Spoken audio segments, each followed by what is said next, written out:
Hi everyone, it's Miss Rachel from the Morristown and Morris Township Library, and I'm back today with another chapter of The Lion, the Witch, and the Wardrobe by C.S. Lewis.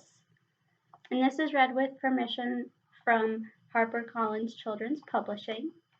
So today we are going to be reading chapter 12, which is called Peter's First Battle. While the dwarf and the white witch were saying this, miles away the beavers and the children were walking on hour after hour into what seemed a delicious dream. Long ago they had left the coats behind them, and by now they had even stopped saying to one another, "Look, there's a kingfisher," or "I say, bluebells," or "What was that lovely smell?" or "Just listen to that thrush." They walked on in silence, drinking it all in, passing through patches of warm sunlight into cool green thickets and out again into wide mossy glades where tall elms raised a leafy roof far overhead, and then into dense masses of flowering currant and among hawthorn bushes where the sweet smell was almost overpowering. They had been just as surprised as Edmund when they saw the winter vanishing and the whole wood passing in a few hours or so from January to May. They hadn't even known for certain, as the witch did, that this was what would happen when Aslan came to Narnia. But they all knew that it was her spells which had produced the endless winter, and therefore they all knew when this magic spring began that something had gone wrong, and badly wrong, with the witch's schemes. And after the thaw had been going on for some time, they all realized that the witch would no longer be able to use her sledge. After that they didn't hurry so much, and they allowed themselves more rests and longer ones. They were pretty tired by now, of course, but not what I'd call bitterly tired, only slow and feeling very dreamy and quiet inside, as one does when one is coming to the end of a long day in the open. Susan had a slight blister on one heel. They had left the course of the big river some time ago, for one had to turn a little to the right, that meant a little to the south, to reach the place of the stone table. Even if this had not been their way, they couldn't have kept to the river valley once the thaw began, for with all that melting snow the river was soon in flood, a wonderful thundering, roaring yellow flood, and their path would have been under water. And now the sun got low, and the light got redder, and the shadows got longer, and the flowers began to think about closing. "Not long now," said Mr. Beaver, and began leading them uphill across some very deep, springy moss. It felt nice under their tired feet, in a place where only tall trees grew, very wide apart. The climb, coming at the end of the long day, made them all pant and blow. And just as Lucy was wondering whether she could really get to the top without another long rest, suddenly they were at the top, and this is what they saw. They were on a green open space from which you could look down on the forest spreading as far as one could see in every direction, except right ahead. There, far to the east, was something twinkling and moving. "By gum!" whispered Peter to Susan. "The sea!" In the very middle of this open hilltop was the stone table. It was a great grim slab of gray stone supported on 4 upright stones. It looked very old, and it was cut all over with strange lines and figures that might be the letters of an unknown language. They gave you a curious feeling when you looked at them. The next thing they saw was a pavilion pitched on one side of the open place.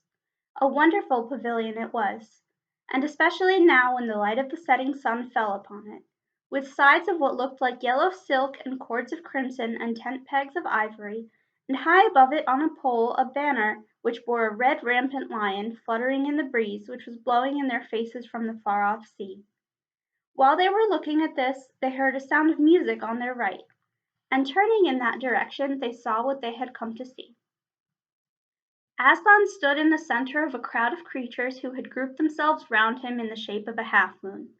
There were tree women and well women, dryads and naiads as they used to be called in our world, who had stringed instruments, and it was they who had made the music. There were 4 great centaurs.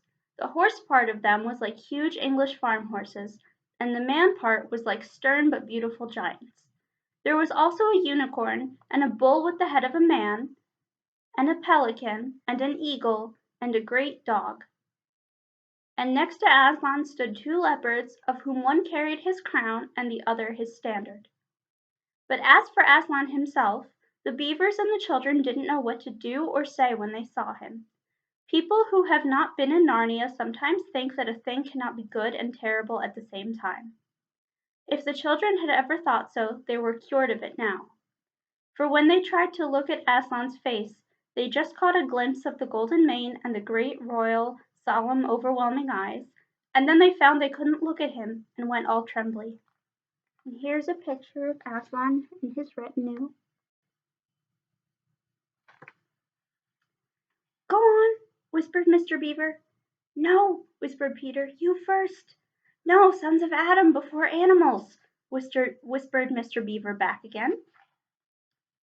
Susan, whispered Peter, what about you? Ladies first. No, you're the eldest, whispered Susan. And of course the longer they went on doing this, the more awkward they felt. Then at last Peter realized that it was up to him. He drew his sword and raised it to the salute, and hastily saying to the others, Come on, pull yourselves together, he advanced to the lion and said, We have come, Aslan. Welcome, Peter, son of Adam, said Aslan. Welcome, Susan and Lucy, daughters of Eve. Welcome, he-beaver and she-beaver. His voice was deep and rich and somehow took the fidgets out of them. They now felt glad and quiet, and it didn't seem awkward to them to stand and say nothing. But where is the fourth? Asked Aslan. He has tried to betray them and join the White Witch, O Aslan, said Mr. Beaver. And then something made Peter say, That was partly my fault, Aslan. I was angry with him, and I think that helped him to go wrong. And Aslan said nothing either to excuse Peter or to blame him, but merely stood looking at him with his great unchanging eyes. And it seemed to all of them that there was nothing to be said. Please, Aslan, said Lucy, can anything be done to save Edmund? All shall be done, said Aslan, but it may be harder than you think. And then he was silent again for some time. Up to that moment, Lucy had been thinking how royal and strong and peaceful his face looked. Now it suddenly came into her head that he looked sad as well. But next minute that expression was quite gone. The lion shook his mane and clapped his paws together. Terrible paws, thought Lucy, if he didn't know how to velvet them, and said, Meanwhile, let the feast be prepared. Ladies, take these daughters of Eve to the pavilion and minister to them. When the girls had gone, Aslan laid his paw, and though it was velveted it was very heavy, on Peter's shoulder, and said, Come, son of Adam, and I will show you a far-off sight of the castle where you are to be king. And Peter, with his sword still drawn in his hand, went with the lion to the eastern edge of the hilltop. There a beautiful sight met their eyes. The sun was setting behind their backs. That meant that the whole country below them lay in the evening light. Forests and hills and valleys and, winding away like a silver snake, the lower part of the great river.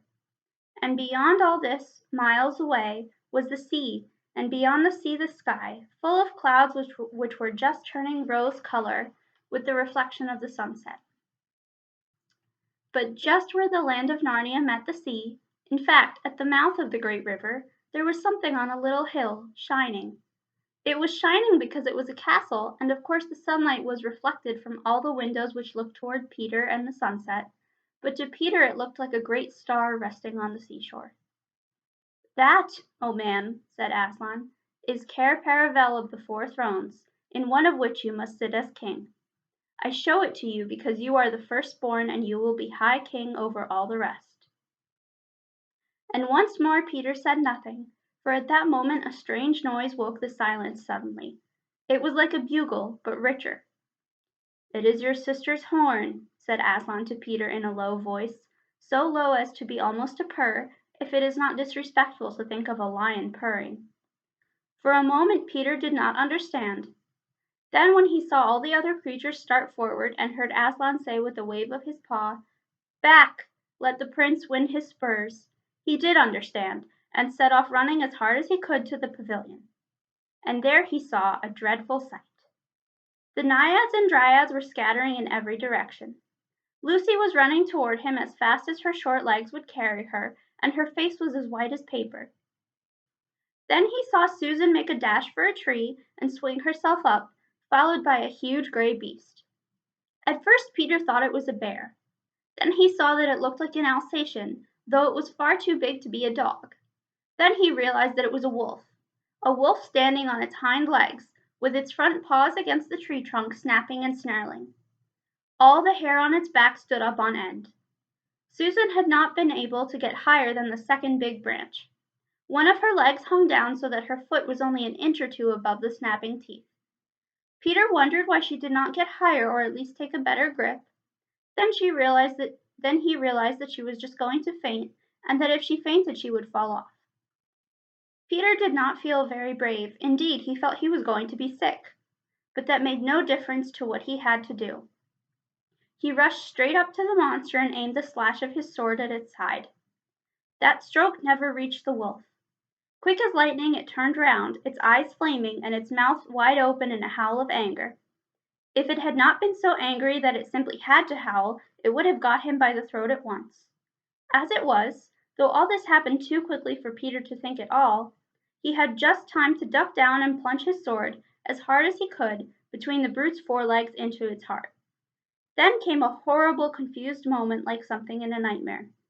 He was tugging and pulling, and the wolf seemed neither alive nor dead, and its bared teeth knocked against his forehead, and everything was blood and heat and hair. A moment later, he found that the monster lay dead, and he had drawn his sword out of it and was straightening his back and rubbing the sweat off his face and out of his eyes. He felt tired all over. Then, after a bit, Susan came down the tree. She and Peter felt pretty shaky when they met, and I won't say there wasn't kissing and crying on both sides. But in Narnia no one thinks any the worse of you for that. "Quick! Quick!" shouted the voice of Aslan. "Centaurs! Eagles! I see another wolf in the thickets, there behind you. He has just started away. After him, all of you. He will be going to his mistress. Now is your chance to find the witch and rescue the fourth son of Adam." And instantly, with a thunder of hoofs and beating of wings, a dozen or so of the swiftest creatures disappeared into the gathering darkness. Peter, still out of breath, turned and saw Aslan close at hand. "You have forgotten to clean your sword," said Aslan. It was true. Peter blushed when he looked at the bright blade and saw it all smeared with the wolf's hair and blood. He stooped down and wiped it quite clean on the grass, and then wiped it quite dry on his coat. "Hand it to me and kneel, son of Adam," said Aslan, and when Peter had done so, he struck him with the flat of the blade and said, "Rise up, Sir Peter Wolfsbane, and, whatever happens, never forget to wipe your sword." And that's the end of the chapter, so I hope you all enjoyed. Have a good day, and I'll see you next time for chapter 13.